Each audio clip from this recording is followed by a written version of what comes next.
চলতি বছরের ডিসেম্বরে শুরু হচ্ছে বাংলাদেশ প্রিমিয়ার লিগ বিপিএল।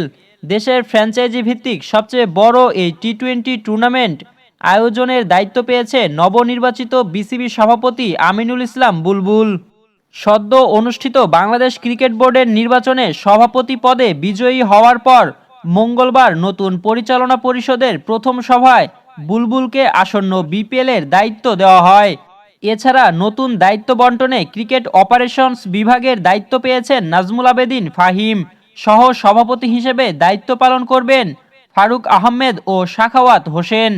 2 মাসের মধ্যে বিপিএলের মতো বড় একটি টুর্নামেন্ট আয়োজন করা চ্যালেঞ্জিং হলেও বিসিবির নতুন দায়িত্বপ্রাপ্তরা শুনিয়েছেন আশার বাণী। নতুন পরিচালনা পর্ষদের ইফতেখার মিঠু বলেন, চ্যালেঞ্জিং হলেও আমরা আয়োজন করতে পারবো ইনশাল্লাহ। আমরা যারা নতুন নির্বাচিত হয়েছি আমাদের 1 ঘন্টাও সময় নষ্ট করার সময় নেই।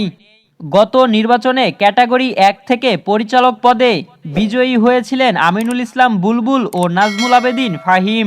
ওই ক্যাটাগরিতে 17 ভোটারের মধ্যে 2 জনই পেয়েছিলেন 15টি করে ভোট।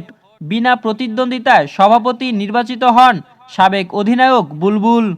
গত বিপিএল আয়োজনে দেখা গিয়েছিল নানা রকম বিতর্ক। এবারের বিপিএলে কি হবে তা সময়ই বলে দেবে। রাহুল আলামিন, বিডিআই স্পোর্টস।